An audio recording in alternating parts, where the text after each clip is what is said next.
my nails. So I got the Melodie Susie cordless nail drill. This is my first time using a nail drill to do my nails. I'm not a professional. I am not even a beginner. Like, I don't know what I'm doing, but I want to try it. These are the drill bits that comes with it in the case. All this. Again, I'm not a professional, so I'm not sure if these are good.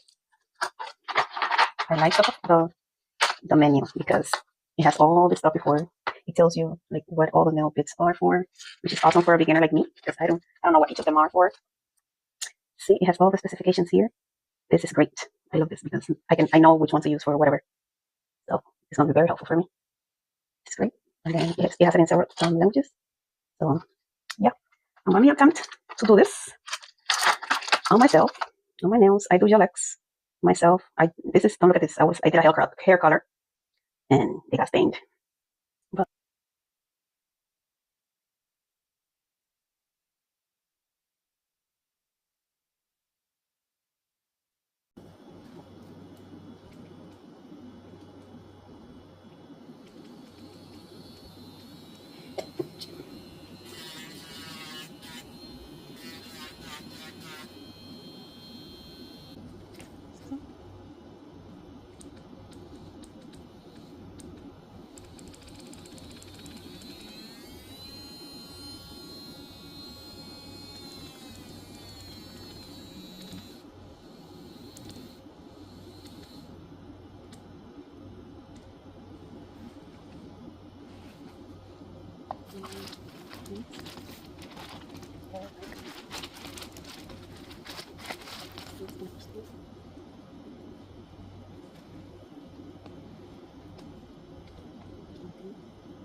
this is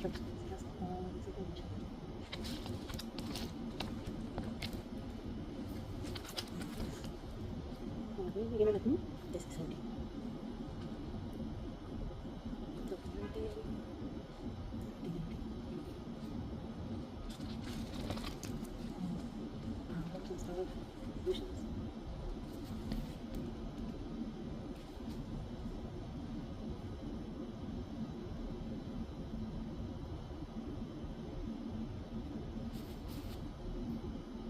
Tomorrow for y'all. Sorry for the delay. But I'm gonna get to those this week. I promise you that.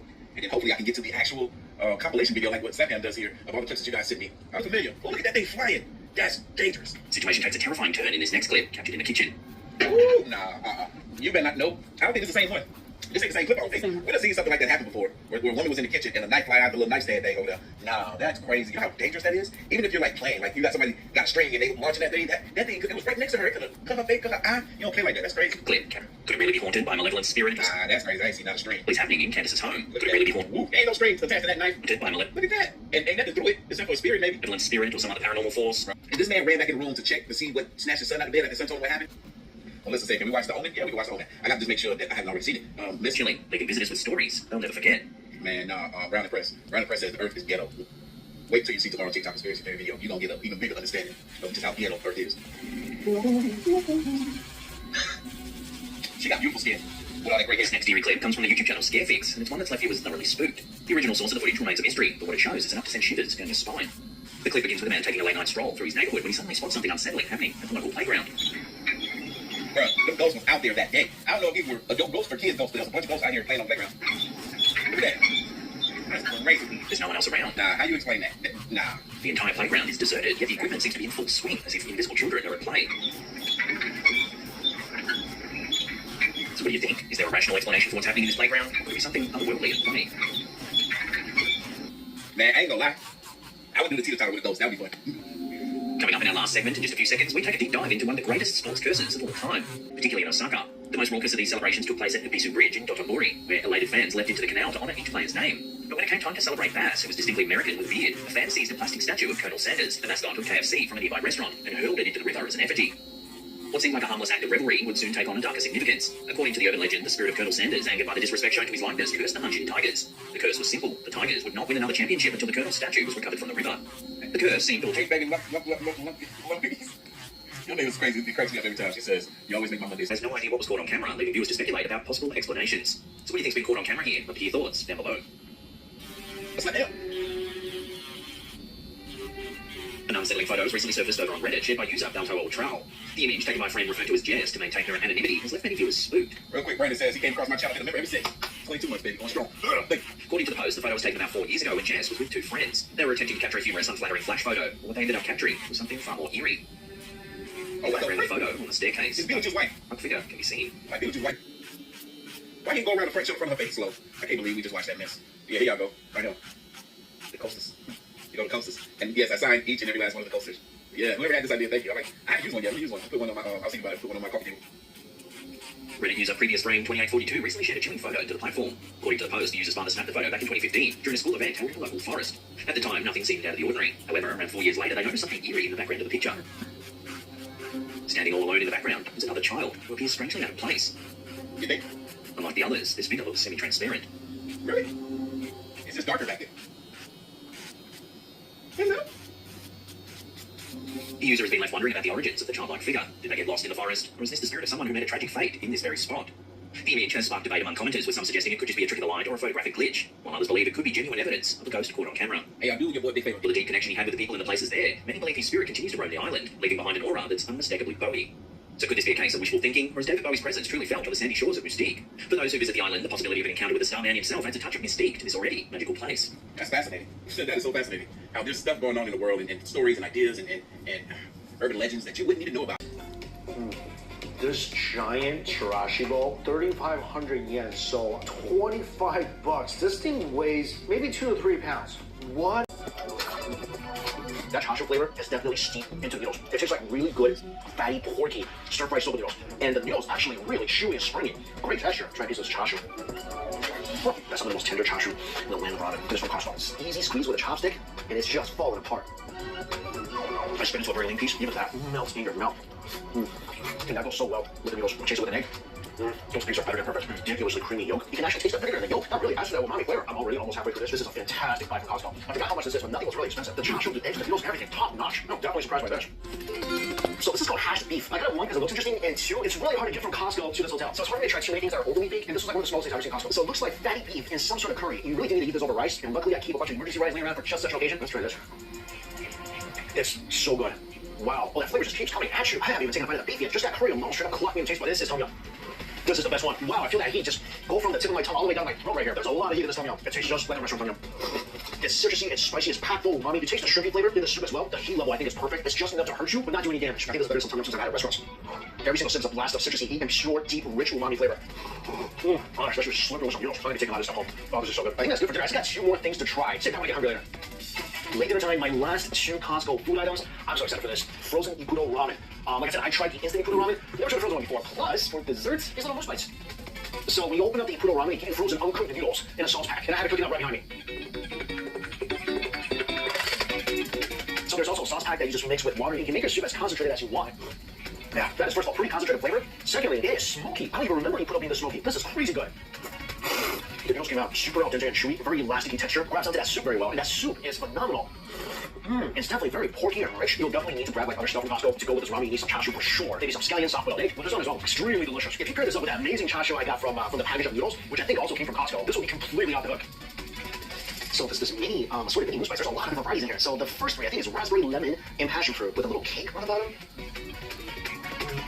Oh, yeah, this one's raspberry. A layer of raspberry jam on top. A layer of soft, pillowy cheesecake with a fluffy cake on the bottom. Oh, it's so soft. It's like biting into a little raspberry cloud. That's easily a one-biter. I think this is the passion fruit. Oh, this one's very tart. This is more tart than the raspberry one. That might be a little too much for me. Lemon. It is very citrusy. If you love a really citrusy bite of dessert, very sour, very make your mouth pucker up kind of dessert, that is it. My favorite is the raspberry. Is the least sour of them all. I love the cheesecake and the cake bottom. But wow, these are extreme. I think I like the chocolate ones better. As soon as I open this up, I smell the chocolate. Okay. On the top, a layer of dark chocolate ganache. In the middle, chocolate mousse. On top of that same fluffy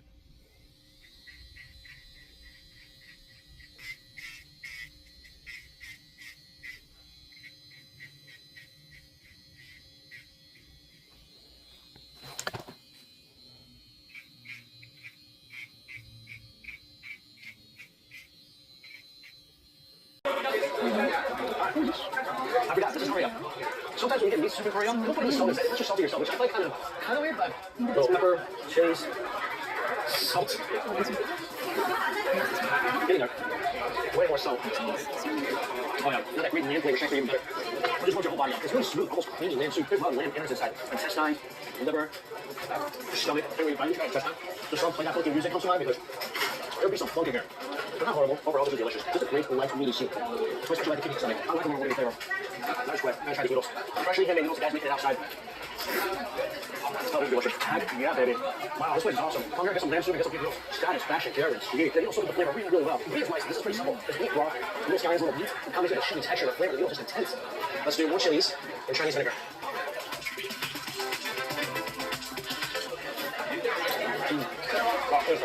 White pepper. So glad I got these two dishes. Again, when I was trying to order, I was blocked by the people working there. They're like, you can't order those two at the same time. They're both soup dishes. And I'm like, can you order what I want, please?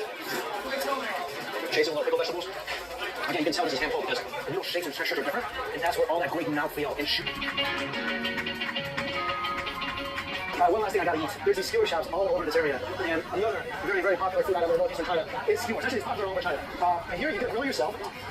This was one of my favorite things to eat growing up in China. Like, I remember going to the night market. Back then, the skewers there wasn't like actual skewers. So people took like bicycle spokes and made those into skewers, and this would sell for about 20 Chinese cents per skewer. And me and my friends would go and literally order hundreds of them. And here, what they do is they create this little mechanism. So you put your skewers here. This is their way.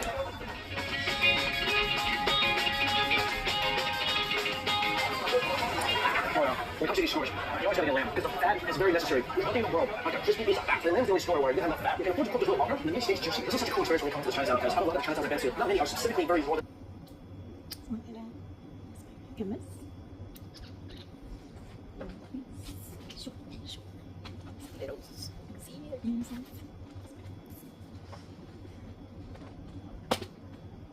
And one of them just obtained Michelin status, and that's tomorrow. Right now I'm going to a restaurant that some say might be the most authentic, best Thai restaurant outside of Thailand. So check it out.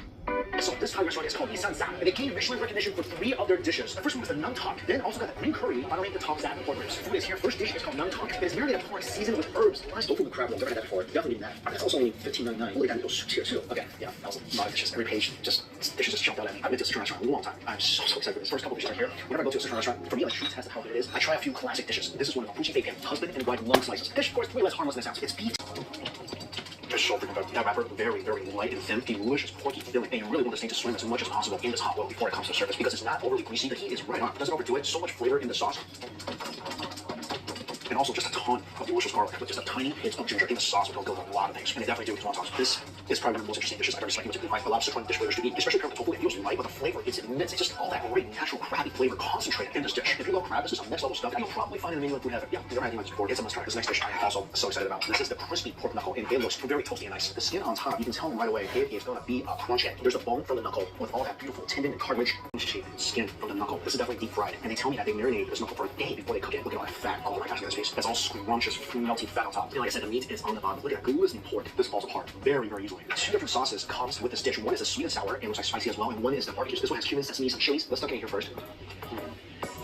That is definitely a crunchy chicken with all that beautiful melt in your mouth back right underneath, giving it such a wonderful porky umami. This is the barbecue. This is definitely the sauce I like more. All that cumin, sesame, and chilies. This is my kind of dish. The meat is so tender. When every bite you take, it's rich, it's melty, it's got so much delicious fat rendering all over the place. Best version of this dish. This is next level chunky spice. And so I don't think I've had chunky chicken where the inside is as juicy as this one. Juicy and tender, all that spicy, numbing flavor from the peppercorn chilies definitely steeped through. There's so much flavor in every single bite of this chicken. And there's so aroma from the cumin. Yeah, that's a winner too. Trying to get through the rest of the dish before I get too cold, but I always try to get a fatty beef dish whenever I'm in a restaurant. They have like about 3 or 4 different versions of fatty beef dish. I love fatty beef because, well, it's fatty beef. And this is pepper sliced fatty beef. So inside you got some jalapenos, wood ear, there's bean sprouts, there's tons of chilies and peppercorn, and of course, a lot of fatty beef. And this is such a great dish to go with rice. It's so yummy and extremely pepper. Oh wow, this is the most peppery version of this dish I've ever had. Just absolutely infused with pepper flavor. Not as strong as the last fatty beef dish. This is just a perfect flavor. The smoky is peppery, a little refreshing, crunch too, from the scallions and bell peppers. This is absolutely delicious. Pretty much everything here, amazing. I can 100% understand the high praise and the Michelin recognition given to this restaurant after only about 5 months. The food is phenomenal. My favorite chongqing chicken, best version of that dish I've ever had in my life. Of course, I haven't been to Chongqing, but outside of China, the best one I ever had. Spicy wontons, 10 out of 10. Fuji taken with the pork knuckles, amazing. Cumin beef is delicious. This pepper chicken is phenomenal. I like the fatty beef. I wish it was a little less peppery, but I do like extreme dishes, and that is very extreme. But when I'm at a restaurant, I like dishes that are a little punchy, and that can definitely suck me in the face hole. The crab roll tofu, that's a must try right here. Very unique dish I had before. I think because Florida gets so much the fresh blue crab roll out of this world. This is a 100% must try place. Came in as soon as they opened for lunch, so first people here. But I hear a nice hard at the table. This is the best restaurant I've been to, for sure. And not close, especially like I mentioned before, the price. I've never seen a Sichuan restaurant priced this reasonably before, especially for dishes like chongqing spicy chicken. You've never seen that much chicken to pepper ratio in favor of chicken. If you love Chinese food, this is the must-try place. I've eaten at Sichuan restaurants, pretty much everywhere in the U.S., New York, LA, San Francisco. Nothing touches this. This is the best place. I prefer to go. I'm sure I eat it all. Save it. Wow, had to take a long break after that delicious lunch. Next place I'm going to, this is going to be an early dinner. Another Michelin restaurant, Salon Cuisine. This is the giant plate of food that I ordered. So I got a meat and veggie combo platter, more like a combo tray. In the middle, I got tips, which is layered cut with seasoned butter, onions, green peppers, tomatoes all around, and the beef and chili powders. And the other one, it's not spicy. And this is going to be spicy. The other beef stew, similar ingredients, but not spicy. Wow. That's really delicious. Very, very tender chunks of beef, seasoned beautifully. And as you chew it, press apart on your tongue, that spices and the aroma just dances all over your taste buds. And the was able to soak up all that wonderful juice and flavor. So this is the door tips. So boneless chicken breast, cooked with green peppers, onions, garlic, tomatoes, pretty much all the meat. Incredibly aromatic. The great palate cleanser too. This is one of my favorite vegetarian Ethiopian dishes. Scrambled injera with peppers and tomatoes. Bunch of different spices cooked in here. It's like flavor concentrate. It's sour. It's got a refreshing crunch from the peppers and burst of sweet juice from the tomatoes because injera is probably the best vessel in the world to soak up flavor. Not just short flavor, nice earthy, rustic flavors with a bit of crunch also between bites. Take a sip of the herbal tea. I highly recommend getting this. Inside some cardamom, cinnamon, a bunch of other herbs. It's just incredibly aromatic. The great palate cleanser too. This is one of my favorite vegetarian Ethiopian dishes. Scrambled injera with peppers and tomatoes, a bunch of different spices cooked in here. It's like flavor concentrate. It's sour. It's got a refreshing crunch from the peppers and burst of sweet juice from the tomatoes because injera is probably the best vessel in the world to soak up flavor. Not just short flavor concentrate. Also, I love that all the food is served. The coffee comes in beautiful pots and frankincense on the side. Oh wow, there's a lot of flavors in this coffee. It's very fruity, almost citrusy. Yeah, definitely tastes very acidic. Very fruity, very floral. A beautiful way to end this meal. You must get this. This is all sorts of amazing. Everything about this. From the melt in your mouth, fatty pieces of tuna. And I mean melt. Like the first snowflake on winter touching the tip of your tongue kind of melts. Full of fatty umami. The cheese adds a lot of nuttiness and earthiness. The mustard seeds a delightful pop and a bit of acid. And the truffle adds that delightfully rustic aroma to this very, very elegant dish. Incredible. This next dish is popcorn hamachi. Of course, the final course, miso soup. I mean, actually, Disneyland every day of the year. The gravy is delicious, it's rich, it's savory, it's peppery. The chicken is tender, very crispy on the outside. There's just so much richness here. You got the runny yolk, you got that gravy, especially if you take a spoonful of all that and the cheesy hash brown casserole. That's gonna be a very cheesy, satisfying bite. Chive cheddar grits, there's a lot of cheesy, gooey elements on this plate. Yeah, that's delicious too. I mean, everything on this plate is pretty much what we think about hearty country breakfast. I mean, this is as hearty as you can get. I'm just gonna get one dish. I saw this out of the corner of my eye. I had tuna. I said it before. If I see a tuna melt, I gotta get tuna. And this thing looks loaded. It's delicious. I'm running two of these. But look at this tuna melt. Wow. I mean, this is an absolutely loaded tuna melt. Between two pieces of thick, buttery sourdough toast with melted cheese as well. Food festival, and then heading to Tokyo, Japan. And for dinner tonight, some Japanese snack time with the sponsor of this video, Tokyo Treat and Sakurako. This is Sakurako first. If you don't know, Tokyo Treat and Sakurako are Japanese subscription snack boxes sourced locally in Japan and shipped to you anywhere in the world. And these are two very different snack boxes. So Sakurako, when you open it up, by the way, you'll see the theme of this month. By the way, the theme changes every single month. And this month's theme is Autumn Food Festival. And this book is a lot of fun. It tells you all the different snacks inside your box, where they're from. Also gives you a lot of cultural information about Japan. So in this case, the Food Festival. And this month we have chestnut dorayaki. This cargo box always comes with local teas. This one's good. A little cream cookie with a cool little image of rabbits in the moon. A few minutes later. Oh yeah, matcha tea.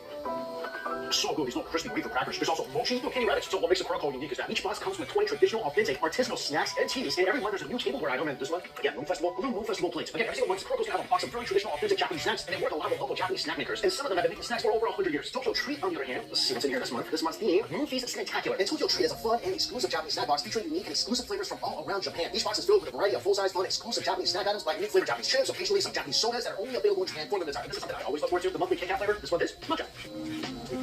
The Kit Kat flavors in Japan out of this world. There's also a banana castella. These are amazing. I love these. Oh, look at that. Spicy garlic potato chips. Wow. They look great. You wouldn't want it. This one got so many gang. Just some socks and lip balm, earplugs, and some slippers. A lot of storage on board. And it is going to be super hot and steamy and stormy as I do.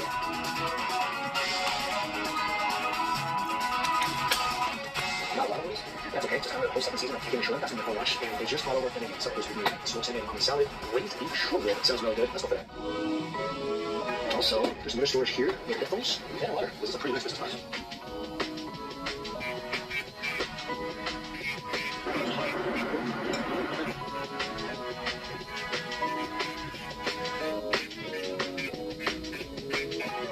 Welcome to Tokyo. I don't think I've ever been here during the hottest month before, but August is as hot as it's gonna get here. And it is hot. It rains.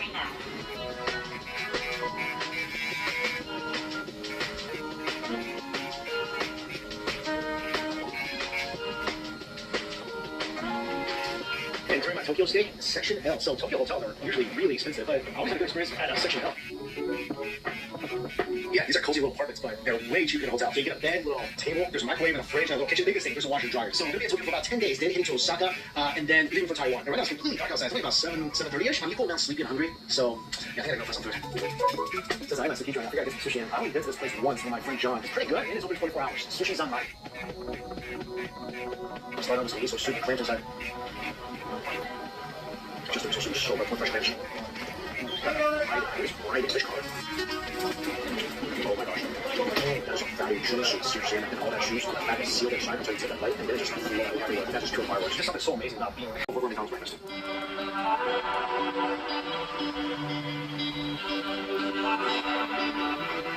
I actually really like this giant 7-Eleven, so back for lunch. 7-Eleven golden noodles, some grilled fatty pork. Oh my gosh, what is this? Bundy curry noodles. This is my favorite curry shot in all Tokyo, and they just made us noodles.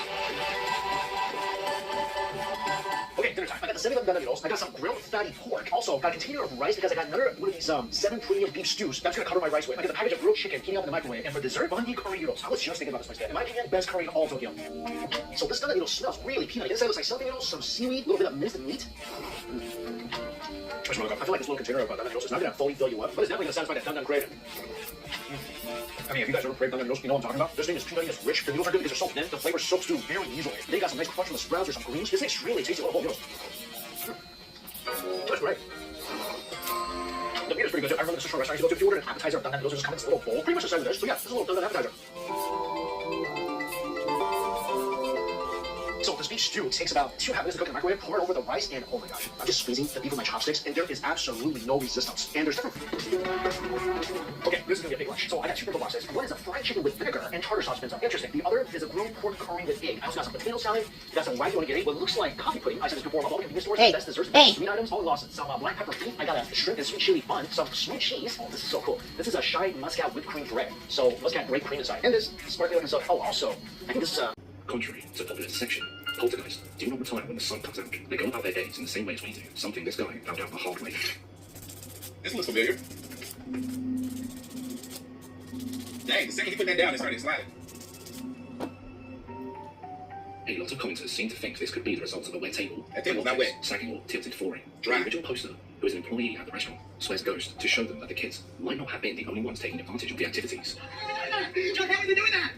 An unlimited cucumber. Now some of you might say, Aaron, is there a lot of ingredients? I thought you'd be much simpler. Trust me, these crushed peanuts, the peanut will make it look gorgeous. And nobody will think this is a 15-minute recipe. Alright, let's move on to the sauce. In a small container, 3 tablespoons of creamy peanut butter, 1 tablespoon of soy sauce, 1 tablespoon of oyster sauce, 1 minute. Once everything is well combined, add a quarter cup of pasta water from the noodles and stir it around for about 1 to 2 minutes. Actually, to keep it pretty simple, you don't have to simmer the sauce like this. You can just put the noodles in a bowl and mix them with the sauce and a little bit of pasta water. But this is where all the magic happens. Our huge red oil will give it extra fragrance, and simmering like this will help deepen its flavor. So you're gonna get that extra creamy luxurious sauce at the end. Trust me, it's gonna be so much better. Alright, the sauce is done. All we need to do is just add the drained noodles and stir fry them for about 1 minute. And then to thin out the sauce, let's add a quarter cup of pasta water and toast them together for another minute. That's it. Unbelievably simple, right? For these nice creamy noodles, you only need this teeny tiny effort. There's no reason not to try this at home. Alright, finally, it's time to play. Let's put some noodles in a bowl and sprinkle with some green onions. And last but not least, let's add some julienne cucumbers and crush the peanuts. How does it look? It looks absolutely delicious, right? Alright, let's put our taste tester. Claire?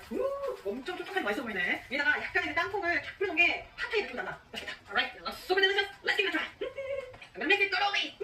와, 내가 좋아하는. It looked like an artificial illustration, almost a 3D rendering of some bizarre umbrella. It didn't have any of the metal spokes actually holding the umbrella open. It almost looked like somebody just molded it out of clay as if it was a fake umbrella for show. It almost looked like one of those street art umbrellas. And a man that I could only assume to be Bruce was holding onto the end of the loop of the umbrella with one hand. But he wasn't moving, he wasn't struggling to hold on. It looked as if he was completely attached to it, and his body was completely motionless. But there was one thing especially off about what we were looking at. He was clearly suspended as if he was floating, but there was a light movement as if the umbrella was slowly rising. You would only notice it if you were looking at it for an extended period of time. And as I was standing there for like 30, 45 seconds, all of us just looking up at this man holding onto this umbrella in awe. It looked as if it was moving up a couple inches every 30 seconds, but it wasn't going left or right. It was just a slow rise. So immediately I tried to look around to see if it's connected to any wire, but it's not connected to anything. This thing is just suspended above this beautiful moraine lake, standing out, and the way the red umbrella is popping out in contrast to the beautiful light blue scenery behind it looked as if it was like a Banksy street art. It didn't make any sense. There were no wires, there were no tricks, there wasn't a helium balloon holding it up. This thing was just elevated. So I'm finally able to look away from it, and I try to look at my friends in the ranger just to see if they have any idea of what we should do next. But me and Sam are completely dumbfounded, just looking up at Sam's friend. Sam is completely distraught. He has no idea what to do. But the ranger looks a little bit calmer. He just seems like he's waiting for James to get there. And mind you, there's a couple other people at this lake. But the odd thing was is that they weren't looking at this umbrella and this man as if it was so out of the ordinary. And I actually heard a couple people walk by and point at it and talk about it as if it was an art installation. They just said something along the lines of, "Oh, that's cool. I guess the street artist made it to the national parks." They didn't even think it was a real person. When how bizarre it looked. So after a couple minutes of frantic pacing and silence in our group, James makes his way out of the pine tree forest directly to the east of this lake. And something about the way he emerged from this forest gave me a little bit of confidence and calmed me down a bit. He looked as if he knew exactly what to do, and he was ready to perform in the situation as he's done it 100 times. And there's no better feeling than seeing a professional coming up to a situation where you feel helpless and they look ready to take care of it. The one thing I noticed is that James changed into his ranger uniform. And the only reason I can assume he did that is so he could have a little bit more pull, just in case he has to talk to any people that are here or any other people in authority in the area, just in case he needs to explain something. He has some legitimacy by the uniform that he was wearing. The only other thing that stood out was that he had some type of harpoon gun. I guess that's the only way I can explain it. It wasn't a harpoon though. It looked like it had a grappling hook sticking out of the front. It was kind of reminiscent of the thing that Batman would shoot. And I've actually seen rock climber YouTubers use it to shoot up a grappling hook up a cliff to make their way up a cliff safely. So the ranger walks right up to James and signals for us to come join the huddle because it's time for game plan. So we walk up, we're ready to hear it. We're ready to hear the game plan and ready to save Bruce at this point. So we just shut up and listen. And James just really calmly says, I'm gonna get the hook up there, I'm gonna try to get it over his head and hook it to the loop of the umbrella, and I'm gonna tie it to that tree over there. And then he asks the group, who's capable of climbing a rope efficient? Initially I was very confused by this question because if you're able to get that grappling hook over the umbrella, why wouldn't you just be able to reel it in? So I butt into what he's saying, even though I was initially trying to be quiet. I'm just like, why don't we all just grab the rope and reel it in? And James looks at me as if I'm a complete amateur in this situation, just goes, those things don't budge. I need you to trust me, I need you to listen. Are you able to climb the rope? And the first thing that comes to my mind was a slightly selfish thought. I thought I already played bait for Henry and I climbed that tree by myself. I don't think it's my turn to do this. Whatever the task may be. And luckily Sam spoke up because he felt a similar way. He didn't feel like it was my priority to climb a rope for his friend. So he just simply said, I'm gonna do it. He's here with me. And everybody seemed to be okay with that, so we let James continue the game plan. So James repeats himself and says, I'm gonna get the hook over that loop of the umbrella. We're going to tie it to that tree, and then we don't have that much time. So Sam, you gotta climb that rope and you have to get him off that umbrella. But you need to make sure that you do not touch any part of the umbrella. And even though there was 100 questions in our mind, one of them being, why is there a time limit on this? The most important question was, what happens if Sam accidentally touches the umbrella while he's trying to remove Bruce from it? And James shut down that question immediately simply by saying, if you touch it, we're gonna have to save 2 of you, because you're gonna end up just like him. Not to mention, I only brought one rope and one hook, and if you take too long, this rope is gonna snap, and you guys are gonna be far too high for us to save you. And it's gonna take far too long for us to go back to HQ to get another, and you guys are gonna be too high for us to save you. We tried to interject a couple more questions, but he shut them down completely and just said, time is of the essence. You guys need to let me do what I need to do. Sam, get your hands ready. So James starts getting the grappling gun ready, and Sam starts picking up a couple rocks and just moving them around his hands to try and get some blood flow to his hands, but also to get some rock residue to make a makeshift chalk so his grip is a little bit better for climbing. And the rest of us are just standing there patiently ready for James to unload this grappling gun. And when he finally does, it was actually astonishing with how good his aim was. He didn't get it on the first try, but he was damn close. And he just quickly reeled in the rope and reloaded it and sent his second shot that went directly over Bruce's hand and shot way past him. But eventually, when the momentum of the hook stopped, the gravity brought the hook into the water, but the rope was right over that loop. So all he had to do was slowly reel it in until the grappling hook that falling into the water would wake Bruce up, and he would help Sam swim back to shore. But I noticed immediately that Sam was staying under the water for too long. From the moment they fell into the water, you would expect it to pop up for air after 5 or 10 seconds, but we weren't seeing Sam. So I can only assume that Bruce wasn't helping, and Sam was desperately trying to hold on to Bruce and swim him to the surface. And all of us were about to dive into the water, and we finally saw Sam's head pop up, but we didn't see Bruce's. So we were initially panicking. Did we go to all this effort just to watch this man sink 45 feet deep into Marine Lake to never be recovered? But the look on Sam's face wasn't defeat. It looked as if he was still fighting for the situation. And I could see that he's stroking with one hand and he's looking at us like, come give me unnecessary questions that would give civilians unnecessary information that might influence them to go looking for these types of things. And even though the people around were giving us slightly weird looks, the fact that the Ranger and James both had on their uniforms, they didn't really question what was going on. Even though a couple people attempted to approach to maybe ask a couple questions, all it took was the Ranger putting his hand up, signaling to the person, give us some space, and they just kind of respected it because of what they were wearing. So we all grabbed a hold of one of Bruce's limbs, and our only instruction was to start marching him into the pine forest to rest odd static, as if there was something on my feet and legs, but it didn't feel wet. And I had no other choice but to just keep going. So as we continue to walk into this pond, it's getting deeper and deeper. Eventually it's at my waist, then my chest, then at my neck, and as my head is about to go under, I take a big deep breath, and I fully submerge myself into this pond. And the weight of Bruce is holding us down, and we're walking at the breathe in water, but at this point my lungs are about to burst, and I have no choice. I either bail or I listen to it, but I see them so casually doing it that I just give it a shot. And I breathe in the smallest little nanosecond of air through my nostrils, expecting it to feel like when you jump into a body of water without plugging your nose and water shoots up. But to my surprise, I was just me at this point. And his attitude toward the situation relieved everybody's anxiety levels, and everybody was able to find a little bit of comfort knowing that he was comfortable and he was okay, and he was clearly getting better. So everybody able to relax for a moment. We were able to start talking and reflecting on everything that happened. And obviously we were curious about what happened from his perspective. And since he was able to talk now, we just simply asked him, since you guys this, it was literally the cue. And the way that Bruce was talking about this was inspiring, but also on the other hand, it was getting mad scientists. When he spoke about most feelings about it, to anybody that would listen, the excitement in his eyes was inspiring, but a little bit scary. And the way that he was talking about what this blood was capable of seemed inhuman. It seemed unnatural. And I could tell that everybody else in the room felt the same way. There was this man laying on this bed who was just safe in this high stress, high tension situation, but it didn't seem like he had a care in the world. Even after everything that he's been through in the past day, the only thing he was able to think about the entire time was this man's blood. And I understand, you could be passionate about your job and what you do, and he's a high-level hematologist, but there was something off about his obsession with this man's blood. And I could tell that Sam felt the same way about it. And I could tell that he just found out some new information that he didn't know, because to the rest of this group, none of us are in the medical field. When he said when injected into somebody else, they did the same thing. We didn't really think about it. We just figured he's a doctor, he knows what he's